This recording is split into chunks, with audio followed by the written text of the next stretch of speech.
I didn't expect them to arrive that early. I was still crouched by the wall, tightening the last bolt on the hidden latch behind the panel when the elevator chimed, 3 soft, innocent notes that always sounded gentler than the trouble they announced. I wiped the metal dust from my fingertips, smoothed my collar as if that could straighten the thoughts racing in my head, and force my heartbeat into something quieter, steadier. This was the moment I had been shaping piece by piece, day by day, but endings only make sense when you trace them back to the beginning. And the beginning was painfully ordinary. A lunch table, white plates, silver forks, a restaurant where the clinking of cutlery tried too hard to pass for comfort. My mother leaned in across the table, her voice wrapped in sugar, so sweet it made the air feel thick. "We know about your condo," she said, smiling like it was good news. "And your sister will be moving in with you. It's better for everyone." Everyone. I remember how that word dragged itself down my throat and lodged there like a stone. I kept smiling, nodding, cutting my food into tiny pieces I couldn't taste. Inside, something old and tired and brittle cracked open. My sister and I were never the perfect pair they pretended we were. She was the golden child, bright enough to blind, loud enough to drown out the world, always hungry to win.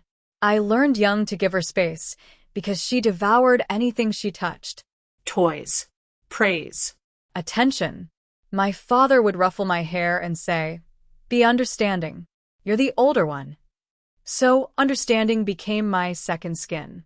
Silence became my shield. But adulthood was supposed to change things. I believed that foolishly. I thought earning my degrees, my job, my place, my own place, would make them finally see me as more than the quiet one who absorbs the damage. I was wrong. The first sign came the very next day. A message from the building manager. "Your family came to ask about guest access. They said you approved it." I hadn't. Then the second sign. A text from my sister, breezy and entitled. "When should I start bringing my stuff? Mom said you're totally fine with it." Fine. Totally fine. A phrase stretched thin with assumption. The third sign was the one that finally burned. My parents, at a family gathering, announcing loudly, proudly, that my condo was now our condo. A family property. My sister would live there, of course, because it made sense, while I would continue paying for it, because that also made sense. My accomplishment, twisted effortlessly into communal sacrifice. I felt the betrayal like a fuse burning slowly beneath my ribs, steady and inevitable. But I didn't raise my voice. I have learned that silence is sharper than shouting. That night, I walked through my condo with the lights off, stopping in the doorway of every room I had earned with my own hands.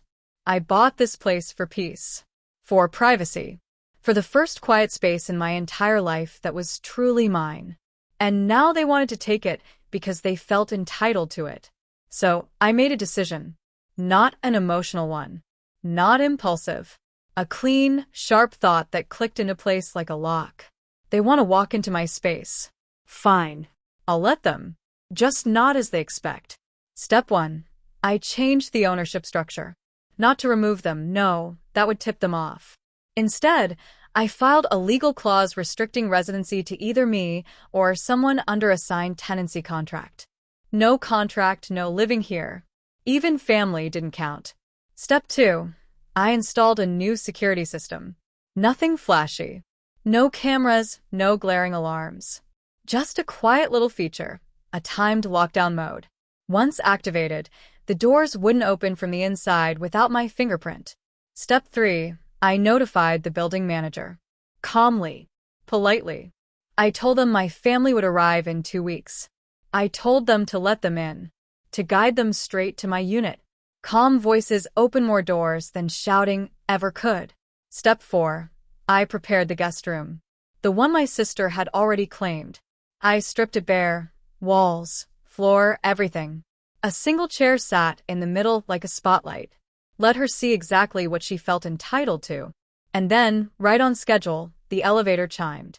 They stepped out with bags, boxes, smiles that didn't reach their eyes.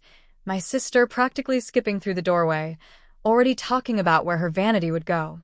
I let them wander, Let them cast their greedy gaze around my space like predators who had already tasted the kill. Then I pressed the lock button. A sharp metallic click.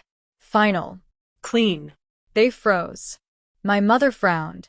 What was that? My condo, I said gently, just entered private mode. Confusion washed over them first, then irritation, then something close to fear as I walked calmly to the center of the room.